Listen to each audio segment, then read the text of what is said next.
The following is an encore presentation of new expressions. It is 10:05 on a beautiful, sunny Friday morning. How do you, my compadre? Good to see you this morning. Yay. It's good morning, isn't it? A fantastic morning to be Yes. on the New South Wales Central Coast.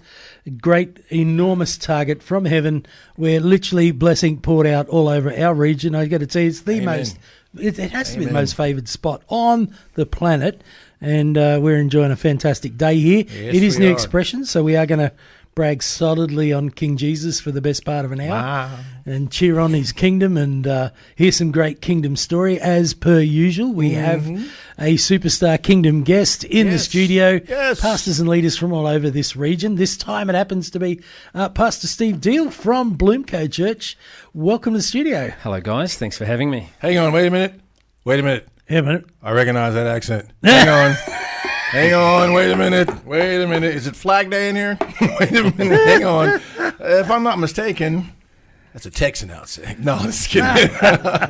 Mate, I'm from Cootamundra, but I lived in America for 20 years, so I'm, It doesn't- it's rubbed off on me a little bit. It doesn't take long. Doesn't take too It long. doesn't take long, and it's hard to get rid of. Well, you get sick of getting the wrong food every time you go into a restaurant. You know, it's like, can I get a glass of water? Water. Yes, try to order a flat white in America. It is something different. It is. People keep calling me a fat white.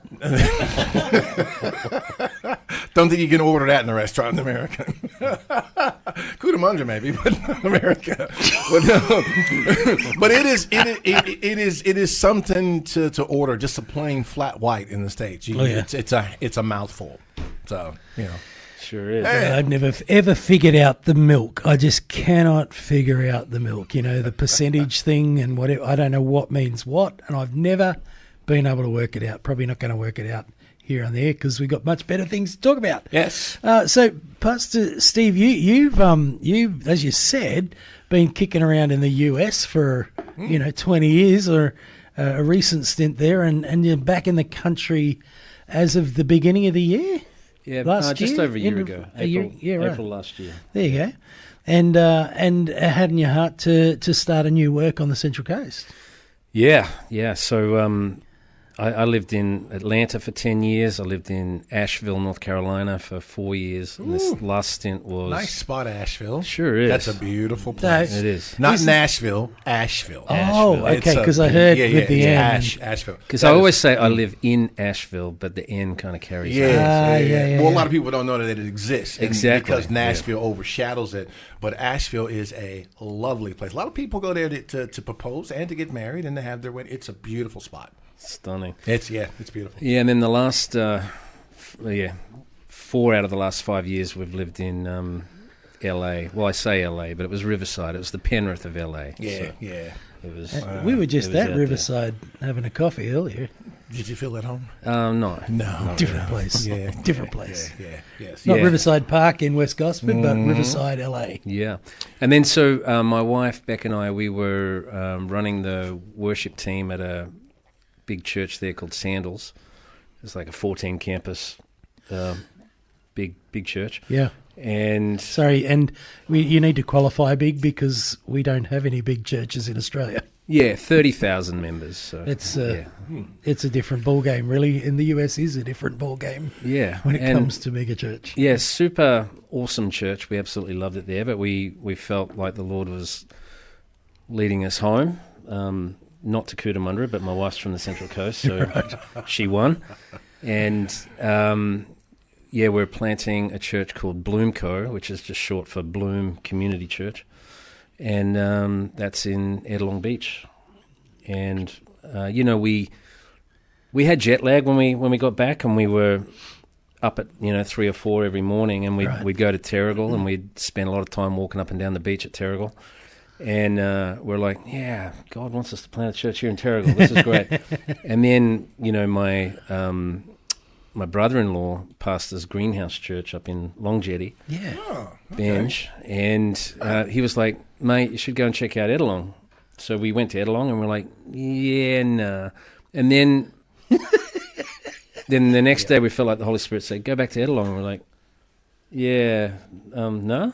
And then the third day it was like, go back to Ettalong. Yeah, right. So we did, and yeah, we're like, man, this place is growing on us. And then we walked past an old Uniting Church there that had been empty for 3 years and had a for lease sign out the front. So we're like, yeah. Oh, wow. And we contacted the Uniting Church, and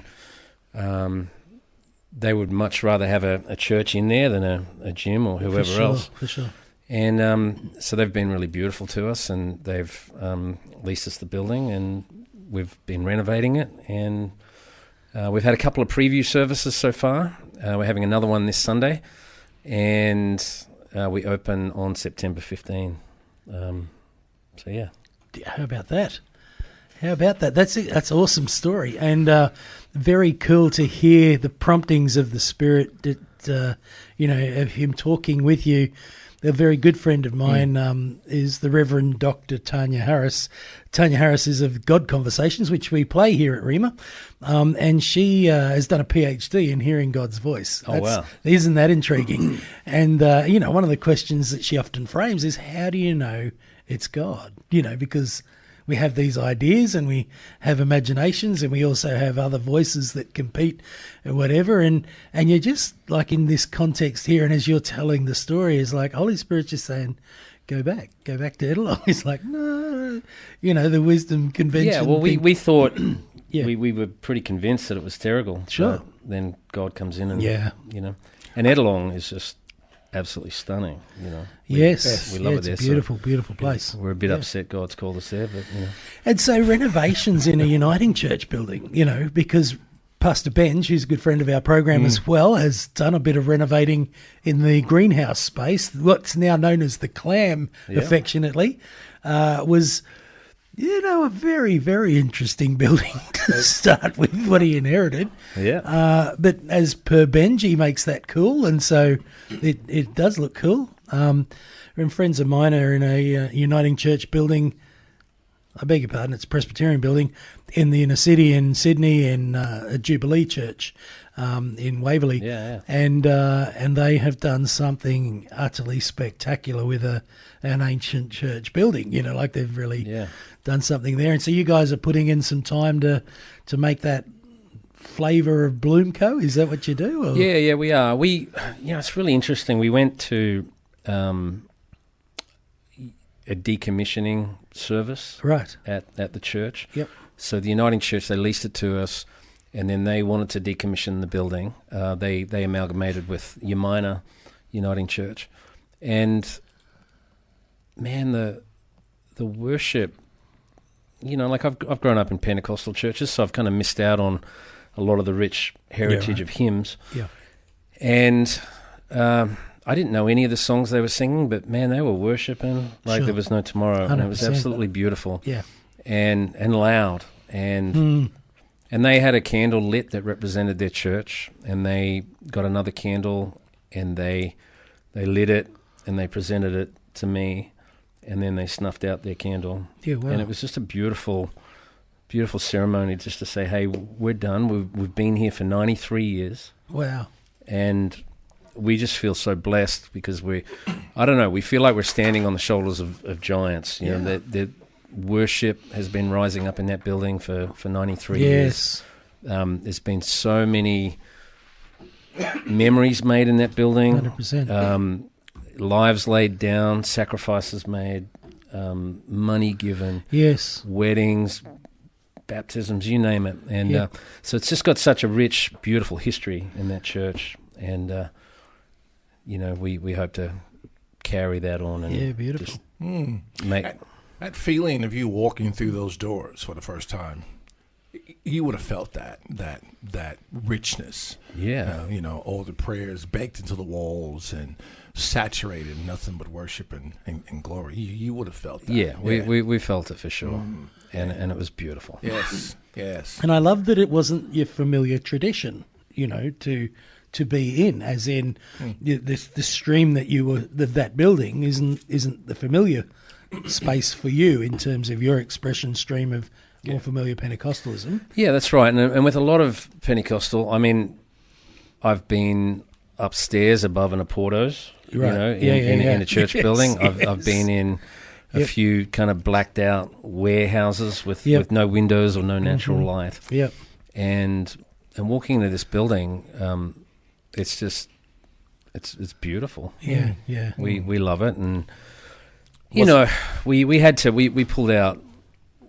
We pulled out a few things like the big pulpit and the altar and stuff like that because we're meeting in the round, and knowing that would be incredibly difficult for some of the older folks that had laid their lives down so many times on that altar, and we're doing worship in the round, in the center of the building, so it's a different layout. So we had to do some of that stuff, but but it is beautiful for us to have a traditional building with a fence around it to keep the kids in, and new fresh grass and natural light in the building. Good bones. Yeah, so it's a different thing for me. I like what Craig said. He walked in, and although it wasn't your expression, it was a different stream, there was still something familiar. And it was the one we all serve. It's still familiar. We all have that in common. We do. We have different streams and different expressions, yes, but it's always the same one. Same on the Central Coast, right? Yeah. Well, lots of different doors to the one church. Exactly, yes. On the Central Coast. There is only one church on the Central Coast. Absolutely. Jesus is king of that church. It happens to have different badges on different doors all over the region, and different flavours and styles and so on. I was most struck by the experience you're describing. Once I had a mission team that I was leading in Bulgaria several years ago, and we were in Sofia, which is one of their major cities, and it's the longest continually inhabited city in the world, right? So it's been inhabited for thousands and thousands of years, and you can see the ruins that are built on. And we went into an Orthodox church and sat for a moment in this church. The church was tiny, and it was bricks, and it had been built in 300. Wow. 300. And literally continually, except for a period of time during communist rule, had been active as a place where the saints came and gathered and prayed since the year 300. That's incredible. Extraordinary. And I just sat there for hours, literally, in a space of, my brothers and sisters in the kingdom have come and met here and made intercession and shared from the scriptures and worshipped my King, for millennia before I was born. This is amazing. Yeah. I just want to point out, obviously where two or more are gathered, the Lord is there, right? The presence of God can be in your living room. It can be in a blacked out warehouse. It can be above an Porto. 100%. It can be in an old traditional building. Yeah. It can be in your car. The presence of God is everywhere. But you can worship anywhere, anytime, anyhow. It doesn't need to be on this mountain or that mountain. It doesn't need to be in this kind of building or that kind of building. So good. One is not better than the other. But having said that, we do acknowledge the beauty of this building and that sense of, transcendence, the presence of the Lord walking into that building right from day one. Beautiful. So, yeah. Excellent. Question. Backtrack a little bit. 20 years in America. How did you end up there, and why 20 years? Because I couldn't wait to get out. Sure. I grew up in Cootamundra, so every day before school I'm watching Sesame Street. I get home and I'm watching Happy Days and Laverne and Shirley and Chips and the $6 Million Man. How you doing? I'm you think about the things that England has exported over the years, like democracy and whatever. America has exported a lot of things, Boeing jets and Levi's and Nikes and Macs and Intel. Tesla. Sorry. All the things, but America has exported a lot of culture. Every genre of music I can think of started there. Right. Maybe not, classical music or whatever, but hip hop, rock and roll, hair bands, country, and western, and both kinds. Both, yeah. Sorry. And so, when I turned 18, I just couldn't wait to go to America. Yeah. And so my mate and I, we sold our cars and we split and we went over there and we hitchhiked up we bought a 1974 Dodge Colt in LA. We started driving all the way up to Vancouver. And when we got back down to Seattle, we ran out of money, and he called his mum. She's like, "Get home." Yeah. And so he split, and I'm there in the Colt, and I call my mum. I'm like, "Hey, mum, kind of got like $30 left, and sleeping in the car, and any suggestions?" And she's like, "Get a job, son." She's like, "There's a lady at work here that's got an auntie in Portland. Go see her." So I'm like, knock, knock, knock. "G'day. Yeah, my name's Steve. My mum works with your niece in Sydney. How you going?" Are you serious? Yeah. And so they had a motorhome, and I slept in their motorhome, and then we went out to their house in Oregon. They had a house on, I think, the Chutes River. And every day she'd drop us a couple of miles up the river, me and her son, and we'd float down the river. And tubing. Did you tube? we were in a kind of a raft. Kind of raft? Oh, Yeah. I love tubing. Love tubing. And then I sold the car, and I thought, I'm going to hitchhike to New York. And I made it out to Idaho. And Yeah, you didn't get That's far. a detour. You didn't get far. Oregon, Idaho, next state. It's like you made it to Canberra, don't Yeah. the way to Perth. The first guy that picked me up, he was like the maintenance manager of Disneyland, and he was telling me how he was in Hitler's youth when he was 12 years old. It was like weird. Yes. Wild stories. The next guy was like he'd hunt rattlesnakes, and he had rifles all across the back of his pickup truck, and he didn't talk to me the whole way. Whoa. Pulled up at a gas station like, "Y'all can get out now." Yeah. Wow. And wow. That's what you call a good old boy. yeah, exactly. And then mate. Whoa. I had a few crazies kind of pick me up, and then I had some. Sorry. The guy in the pickup truck with all the rifles on the back wasn't in the category of crazies. No, that's pretty much the norm, dude. No, Yeah, it Oh was my normal. goodness. that's pretty much the norm. Anyway, keep going. Oh yeah, and then I had some Native Americans pick me up. Oh, wow. And it was like in the movies, like I was in the back of their pickup truck Yeah. because it was full. Oh wow. And they had to turn off to go to the reservation in the middle of the desert, so they dumped me in the middle of the desert. And then, some guy on his third beer picked me up, and we went to this little town in Aberdeen, and I ended up staying in Aberdeen for like a year or so, working illegally on a potato farm. wow. Not hard to do in the States. Yeah, yeah. You one of No. them illegals. Yeah, I was, yeah. It was me and a dozen Mexican dudes that were all illegal as well. Yeah. And I couldn't talk Sorry, to them this because is I didn't hilarious. know Spanish. Yeah, you hadn't picked up your Spanish yet. Yeah, like, hey, gringo. You should bring your pajamas. Yeah, and then, I ended up going back home, and After how long? I was over there for a year and a half. Yeah. All up. And then when I turned 30, I wanted to move back over there. So the denomination I was with had churches over there. And, I had a connection, and the guy in Atlanta offered me a job over there. So, Oh, wow. yeah, I moved, and I was there for 10 years. As in pastor or worship? Yeah, the pastor, worship Okay. pastor. Yeah, that right. was my job. Yeah. And then I helped plant a church in North Carolina, and was driving up back and forth every day for a year and a half for wow. 3 hours. And then, that kind of went a little sideways, as sometimes they do. Yeah. And then I ended up moving home, and I don't know, 5-6 years ago we started looking for a job in the States, and we found one in LA, and that was at Sandals Church, and we did 4 years over there. But then we're like, well, we want to raise our daughter here, and we moved home. So Yeah. Oh, good. Well, Be close to I family. actually applaud that choice. Yes, Yeah. raise them here. I think I've heard that sentiment Yes. from you. Yes. Not that it was ever, an issue to work through. I applaud that one. Yeah, raise them here. Let them visit there. Raise them here. I mean, I love my homeland. I do. Yeah. I miss it sometimes, but it's not the place it was when I was growing up, and it's got increasingly dark, which tells me God's light is going to shine even more, and His grace will pour over there, and His power will rise, and churches will raise up and do things. It's just I'll be here watching it.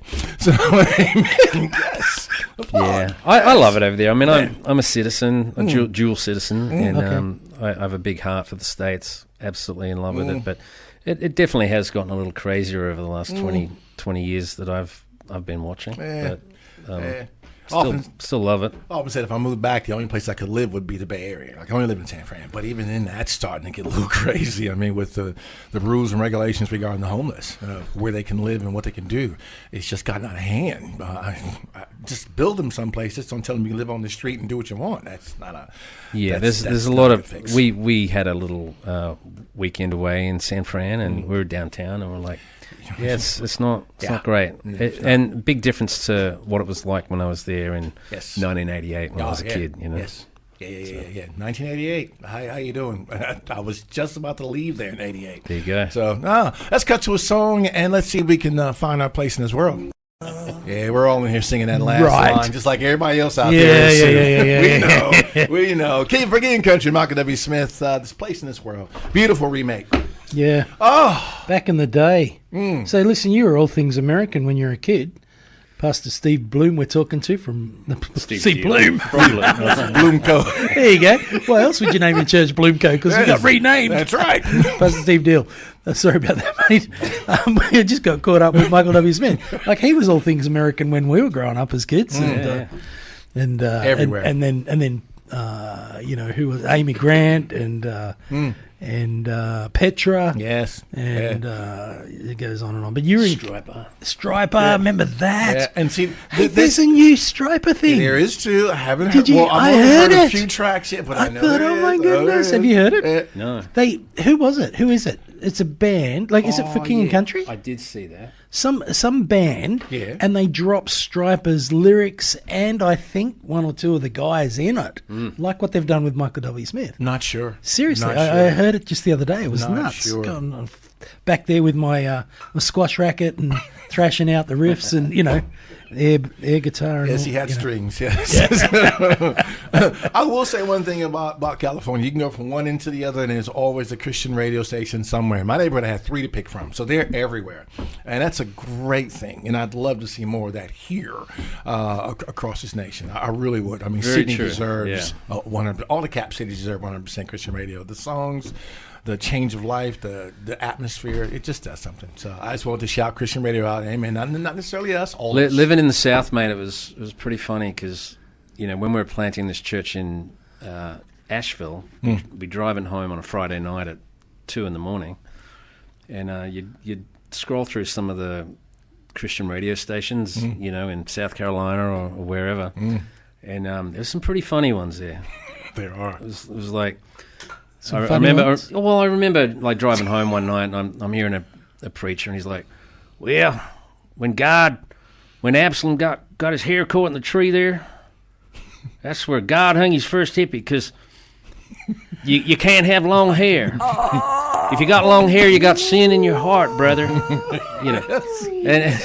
Yes. Oh, I did not see that coming. It's, Are you serious? It's over 5,000 Christian radio stations there, okay? But when you see Christian radio stations, you think I'm going to hear a lot of music. No, a lot of them are actually just online preaching, and it's it's not hard to start one there. when you get up into the mountains there, some of the preachers are a bit special. There's one guy I was listening to. God's Like, hanging hippies. this one guy, he's like, well, I'll tell you right now, folks, the year Mount St. Helens blew, I was sitting on an adjacent mountain in a log cabin. I was seeking God. When out of the woods came a deer, and it began to prophesy in perfect English. And I'm like, okay, next. Yes, there are some special churches there. Yeah. We'll just say that. You don't hear that on Christian radio. On No, you don't hear it. Although, if you'd I like to don't- start something like that, No. I don't know what to do with what you've just said. No, it was entertaining, to say the least. Pastor Steve, I've got nowhere to put that. Yeah, you just pray for them and you move on, man. That's it. You So find you your just cup of drive tea. along in your truck and you're listening and Yeah, you pick just this stuff up. And, Cacking myself. Yeah. oh, I mean, wow.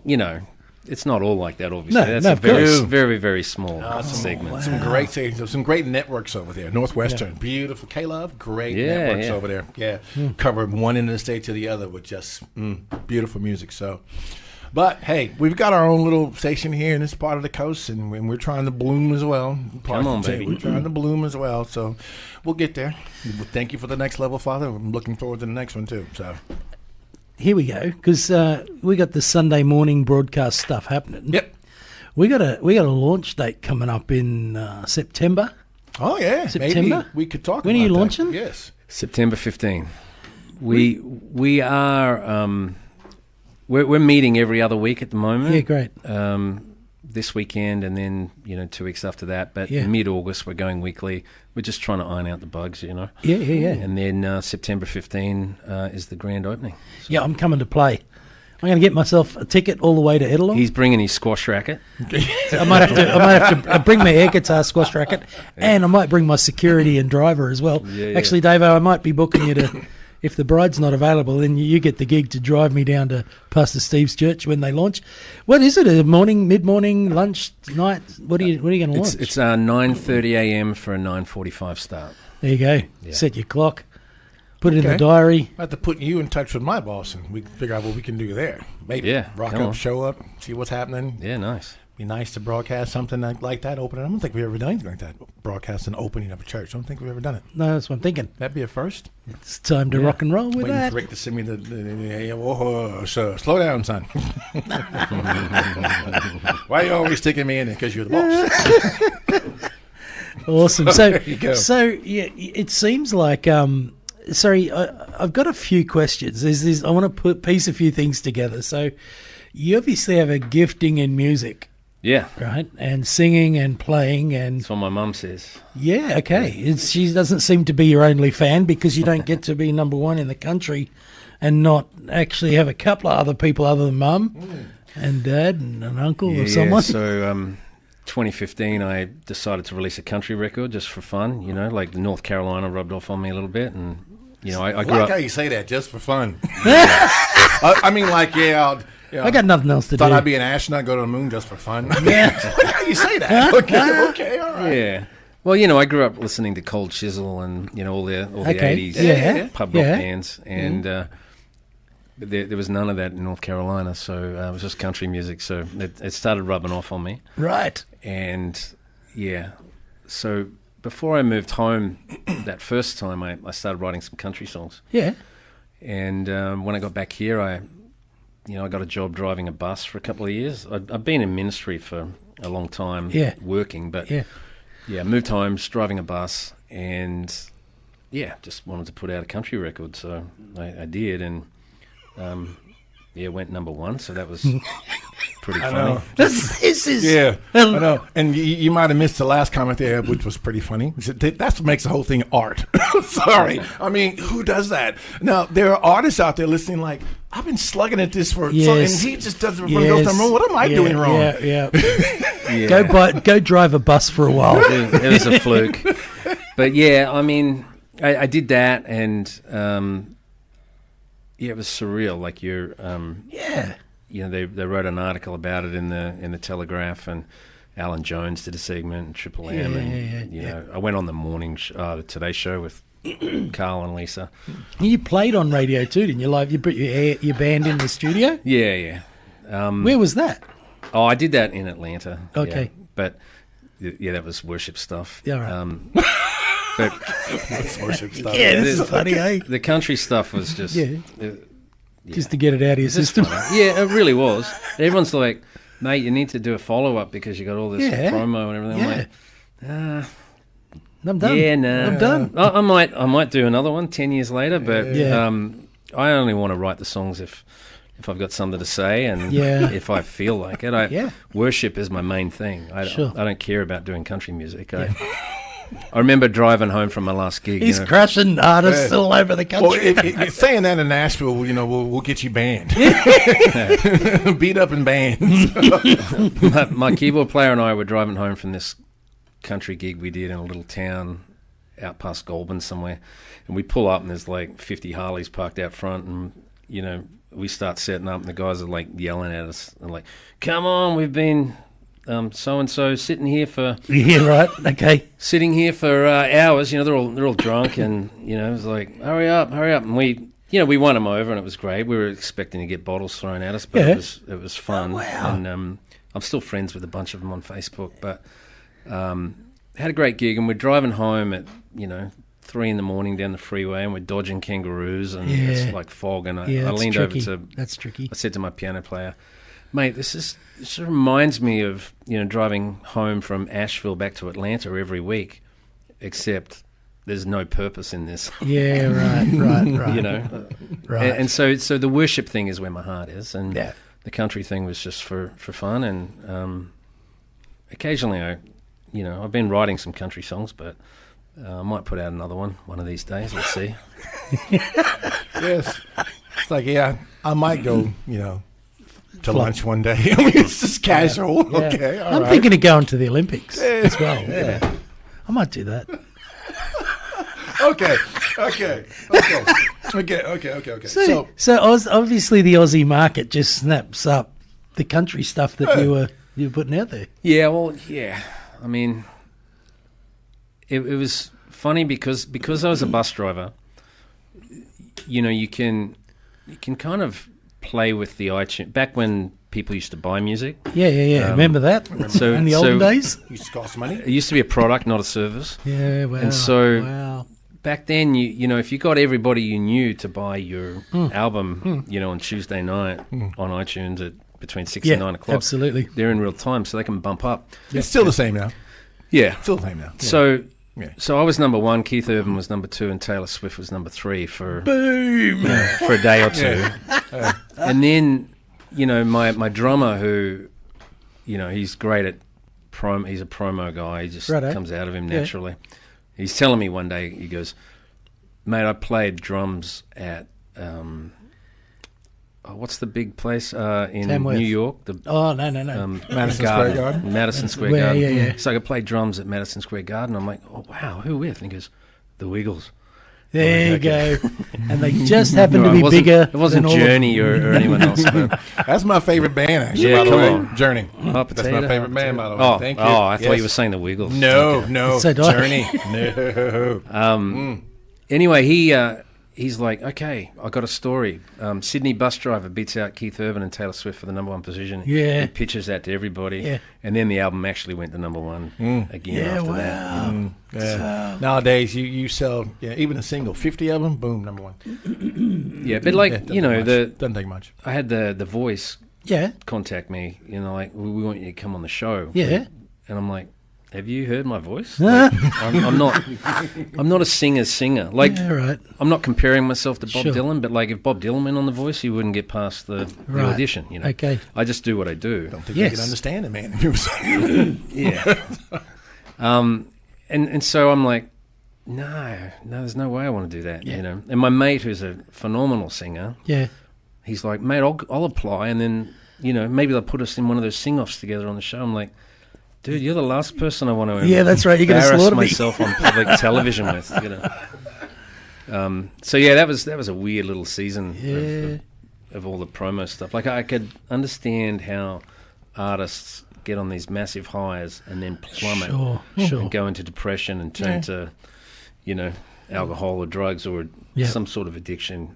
I'm a pretty level-headed guy, but I could see how that would happen. Sure. There'd be just massive highs, and then nothing happens for a couple of weeks. I often tell guys, you have to keep your focus, fixed on Jesus and not the 3 little letters at the top, whether it be UMG and Universal Music or EMI, or whatever. Not that. It's here, because that right there, that's a business, and that thing runs like a well-oiled machine, and it's got plenty of people coming at it. So you just have to keep focused.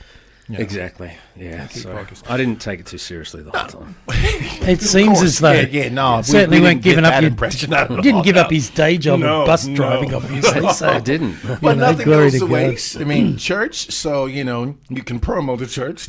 You can write the songs. You can sing. So you're covered there. And so that's nice. God never lets anything go to waste. So are you part of the worship squad? Are you writing worship songs? Or Yeah, all the time. Yeah, my wife is a worship leader, and she has a much better voice than I do.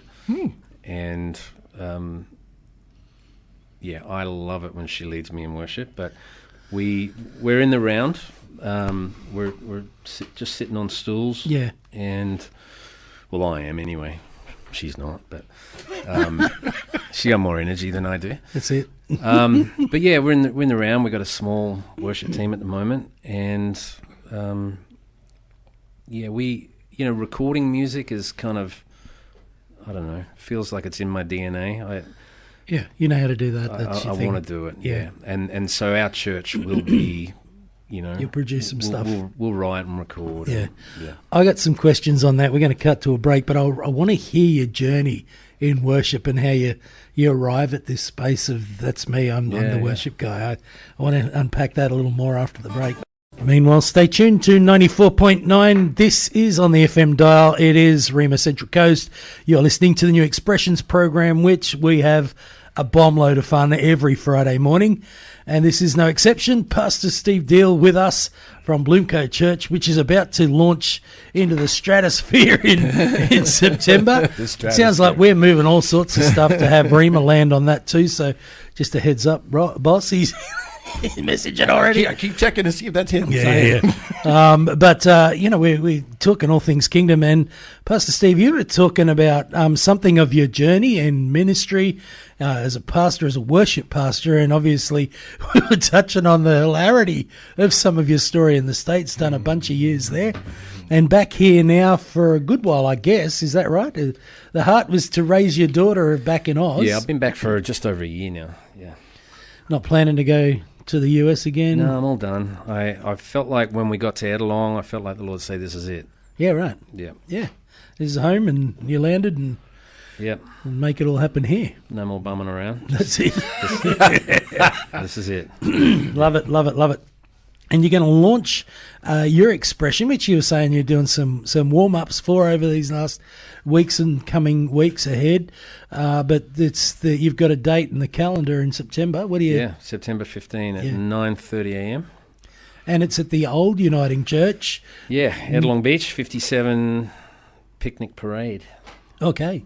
And interesting that you're finding pre-Christians that are already finding you and you haven't even launched your services yet. Yeah, it's quite amazing, actually. We had, 50 people come to our first preview service. And then when we had the second one a month later, I was like, I don't know, maybe we'll get 30. But then 65 people came out, and it was like, people got An saved. indication, And wow. Non-Christians are coming. Yeah, great. Pre-Christians. Yeah. Amen. And, that is wild. I love that. And you probably got there. the entire country western fan base of the Central Coast coming now. Yes. Having talked about the launch of that album you did several years ago in the country charts that just smashed it here in Australia. We won't be doing country music. No, though. just to so flag you that, know. that's not what you're going to be doing. I've learned to never say I won't be doing that in the kingdom. Come on. Yeah, that's it. That's it. Are you giving me permission? I had to I'll throw that do one it. in there. I had to throw that one in I'll there. do it. Oh, my goodness. I was thinking before we went to the ad break, your journey into worship. I mean, it's something that I love just to make as a point of clarifying for followers of Jesus. And I realise some listening today would not consider themselves a follower of Jesus, but many listening today are. We are the worshippers of the Nazarene. We are the ones who worship Jesus. Like, that's essentially what we're talking about, isn't it? We're saying Jesus is God and we worship him. And it seems like that gets missed along the way because of people's introduction to our faith story. Sometimes the introduction is, if you believe these things about the scriptures and about Jesus, then you're in the club kind of thing. But that's really not our story. Our story is one of a heartfelt posture of worship to God, who we see as the person of Jesus. So how do you feel about that?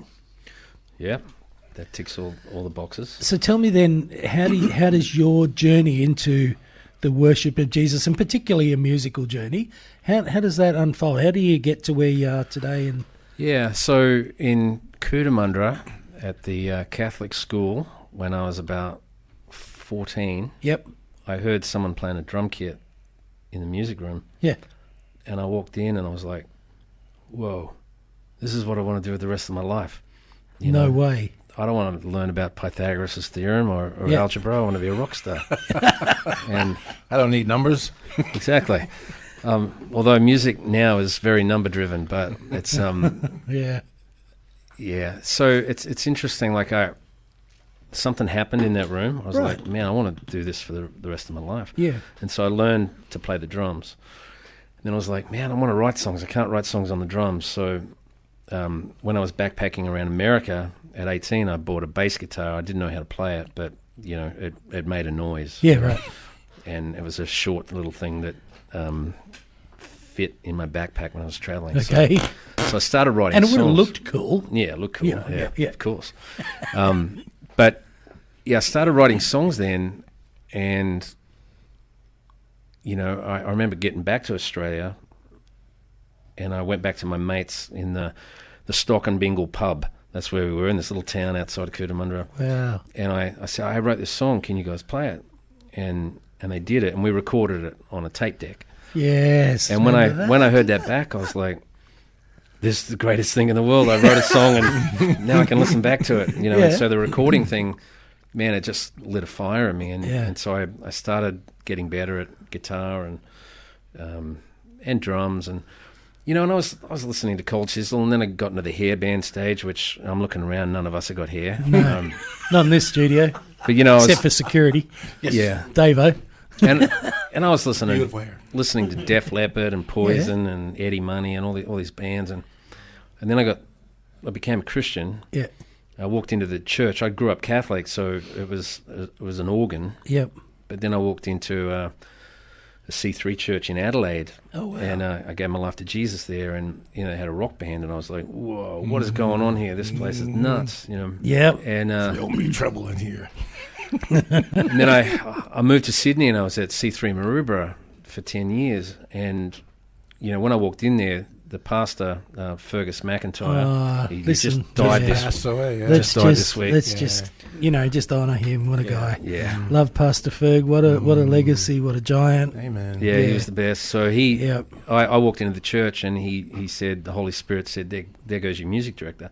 And at the time, I'm a lousy drummer and not a great guitar player. No way. That's And, Pastor Ferg. So right there. he makes me the music director, and like I think I want to be the lead singer of Poison, and I'm walking in there with my ripped jeans and my extended deluxe mullet, and a headband, and looking like a fool, and he makes me the music director, and no leadership experience with the team, and all the team are very different, and I get in fights with them all the time, and if they weren't towing the line, I'd be like, why don't you get your bass guitar and get the Okay. heck out of the church, So I was terrible, and this beautiful congregation let me practice for 10 right. years and develop my skills, and very encouraging. And I had people say to me, "Oh man, you need to go burn all those Cold Chisel records." And Righto. I'm like, "What are you talking about?" Yeah. Yeah. I got tickets to see him in a couple of months. But it was that was the influence. Like, Yeah. God used that to 100%. put music in me. Yeah. And but yeah, worship has been my heart ever since, and that's what I love doing. Wow. So Isn't that just fascinating? Like man. that.